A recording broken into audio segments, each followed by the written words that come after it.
Yes girls, देखिए अब हम आज इसमें टॉपिक कवर करेंगे इन्फिनेटिव्स। ठीक है, हमने फर्स्ट वीडियो में नॉन फाइनाइट्स को की इंट्रोडक्शन में हम डिस्कस कर चुके हैं कि there are three parts of non finites. First is infinitive, gerund and third is participle.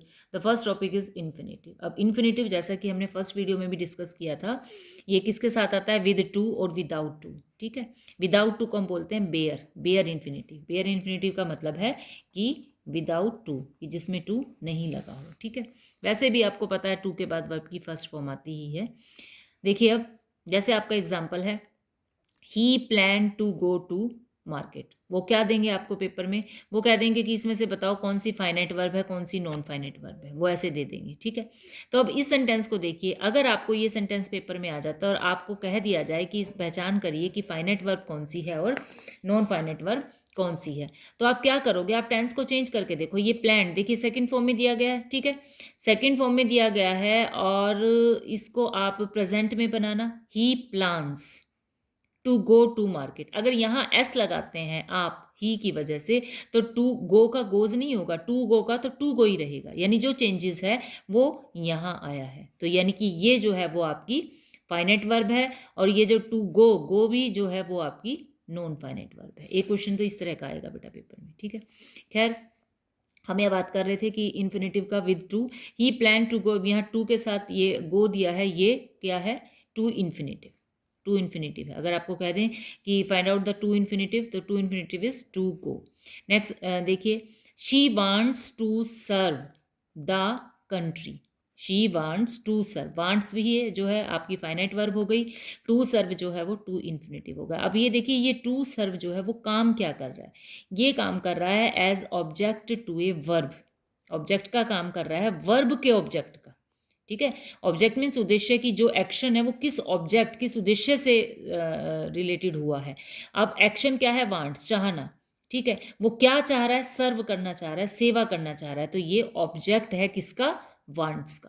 तो यहाँ पर जो टू इन्फिनेटिव है किसका काम कर रहा है? ऑब्जेक्ट का काम कर रहा है। और किसका ऑब्जेक्ट? वर्ब का ऑब्जेक्ट। ठीक है, आगे देखिए, an infinitive sometimes qualifies a noun to indicate purpose. कई बार वो क्वालिफाइज का भी काम करता है। जैसे एडजेक्टिव आपको लगेगा कि शायद एडजेक्टिव है क्योंकि वो क्वालिफाई कर रहा है नाउन को। ठीक है, बट वो पर्पज बताने के लिए, जैसे एग्जांपल दिया है, I offered him a chair. मैंने उसको एक चेयर ऑफर्ड की टू सिट ऑन। अब यहाँ पर टू सिट जो है वो आपका टू सिट जो है यहाँ पर आपका टू इन्फिनेटिव है, यानी नॉन फाइनाइट है। ठीक है, अब यहाँ पर पर्पस क्या है? ऑफरिंग का, ऑफर जो आपकी फाइनाइट वर्ब है उसका पर्पस क्या है? उसने ऑफर किया चेयर को। ठीक है, चेयर जो है वो नाउन हो गया यहाँ पर।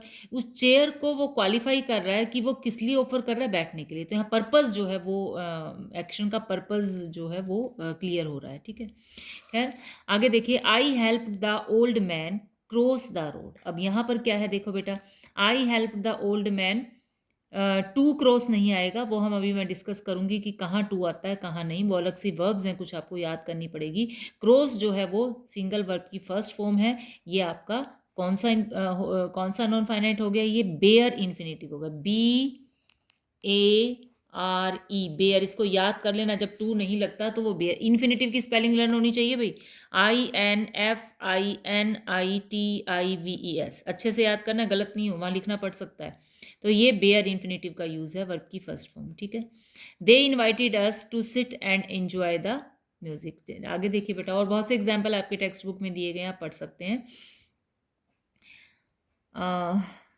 उसके बाद जो कुछ ऐसी वर्ब्स हैं बेटा जहाँ पर टू नहीं लगता और जहाँ पर लगता है, तो हम एक ही चीज़ को याद करेंगे कि जिनके साथ टू नहीं लगेगा। ठीक है, जैसे ये है, इसको मैंने थोड़ा सा राइम वे में बनाने की कोशिश की है। आपने इसी तरीके से लिखना है और ऐसे ही लर्न करना है। मैं इसका स्क्रीनशॉट आपको भेज दूँगी। ठीक है, अब देखिए, पहले आप इसको कैसे लर्न करेंगे? आप ऐसे लर्न करेंगे, feel, see, hear, watch. Feel, see, hear, watch, let, make, help, had better, had rather, but, except, bid. थोड़ा सा राइम बना के म्यूजिकल तरीके से याद करोगे तो बेटे सारी अलग अलग सेंटेंस नहीं है, केवल लिखे मैंने इस तरीके से हैं कि आपको थोड़ा सा राइम जुड़ जाए। लय के साथ याद करोगे तो याद हो जाएंगे। इस तरीके से याद करना है, feel, see, hear, watch, let, make, help, had better, had rather, but except bid. और भी 2-4 निकल आएंगी, प्रैक्टिस करेंगे तो कुछ, लेकिन ये तो कम से कम करनी है। ये वो वर्ब्स हैं जिनके साथ टू नहीं लगेगा। कब नहीं लगेगा ये बात समझिए, सबसे बड़ी बात यही है समझने की, कब नहीं लगेगा, जब ये वर्ब्स सारी की सारी जो हैं वो मेन एक्शन में आई हुई हों। ठीक है, मेन सब्जेक्ट के तुरंत बाद आए तो इनके साथ जो है वो टू ये कहीं आ गई सेंटेंस में और मेन सब्जेक्ट के बाद अगर आ गई हैं तो आपको उसकी टू लगाने की ज़रूरत नहीं है, सिंपल ही आ जाएगा। ठीक है, जैसे भी ये वाला आपका सेंटेंस था, आई helped the old man cross the road. अब हेल्प जो है वो क्या है, सब्जेक्ट के तुरंत बाद आया हुआ है, मेन एक्शन के, है ना, फाइनाइट फॉर्म में आए हुए हैं यहाँ पर, या तो ऐसे कह लो फाइनाइट फॉर्म, या ये समझ लो सिंपल, मैं बहुत इजी करके बता रही हूँ कि सब्जेक्ट के तुरंत बाद आ रहा है। सब्जेक्ट के तुरंत बाद अगर आ रहा है आपका तो यहाँ पर टू नहीं लगेगा। वैसे कहीं भी हेल्प आ जाता कि आई वांट टू हेल्प, अगर मान लो सेंटेंस होता ऐसे करके I want to help you, तो आप देखिए यहाँ हेल्प के बाद पहले ही टू आ रहा है, टू आना था। ठीक है, ये बात बहुत समझनी बेटा, बहुत अच्छे तरीके से ज़रूरी है कि इन वर्ब्स का इनके साथ टू नहीं आता, लेकिन कब नहीं आता ये पता होना बहुत ज़रूरी है। कब नहीं आता, जब ये सारी वर्ब्स सब्जेक्ट के तुरंत बाद आएंगी, तो आगे आने वाली नॉन फाइनाइट वर्ब में टू नहीं लगेगा। क्लियर है? क्योंकि आप ऐसे याद कर लो कि जहाँ फील आ गया, जहाँ सी आ गया, वहाँ टू नहीं आएगा, ऐसा नहीं है, वहाँ टू आ सकता है। अगर वो मेन सब्जेक्ट के तुरंत बाद नहीं आई है, मेन एक्शन में नहीं आई है, तो टू लगेगा।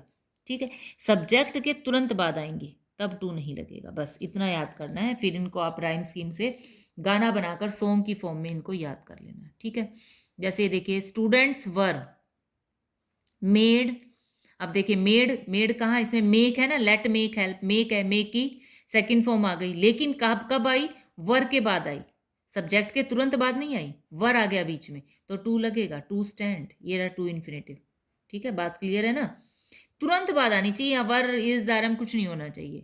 आगे देखिए शी मेक्स मी लाफ। अब यहाँ मेक्स जो है क्या आ गया, सब्जेक्ट के बाद, यहाँ पर आया था वर के बाद, सब्जेक्ट के तुरंत बाद नहीं आया, तो टू लगा। हमारा रूल काम नहीं करेगा।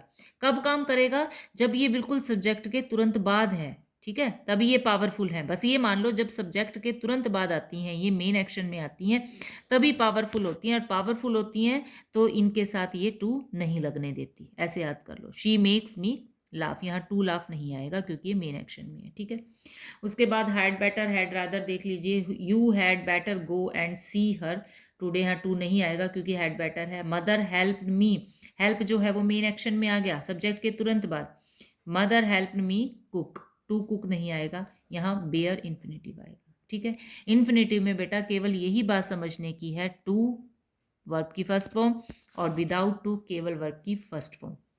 नंबर कहाँ करते हैं कि आप क्या है, आपका अगर कोई बेयर इन्फिनेटिव का सेंटेंस आता है तो इन्हीं में से आ जाएगा बेटा, जो मैंने ये लिखवाया है। ठीक है, इनमें से आ तो जाएगा, आप कंफ्यूज कहाँ होते हैं कि आप बस ये देखते हो अच्छा हेल्प आ गया, अच्छा हियर दिया हुआ है, चलो टू नहीं आएगा, वो गलती कर जाते हैं। आप ये नहीं देखते कि क्या हेल्प या हियर या वॉच या हैड रेदर, ये चीज़ें क्या सब्जेक्ट के तुरंत बाद दी गई हैं। अगर सब्जेक्ट के तुरंत बाद हैं तभी टू नहीं आएगा, वरना टू आएगा। ठीक है, इन्फिनेटिव में यही बस समझने का है। ठीक, और आपको करना क्या है, सबसे पहले जब जो भी सेंटेंस करो, आप सबसे पहले ये पहचान करिए फाइनाइट वर्ब कौन सी है और नॉन फाइनाइट वर्ब कौन सी है। ठीक है, उसके बाद फिर आगे आप देखिए कि टू आएगा कि नहीं, टू नहीं आएगा। ठीक है, ये आपका इन्फिनेटिव का हो गया बेटा। नेक्स्ट वीडियो में हम जेरेंड करेंगे, तब तक आप इनको इसकी एक्सरसाइज की प्रैक्टिस करके देखिए।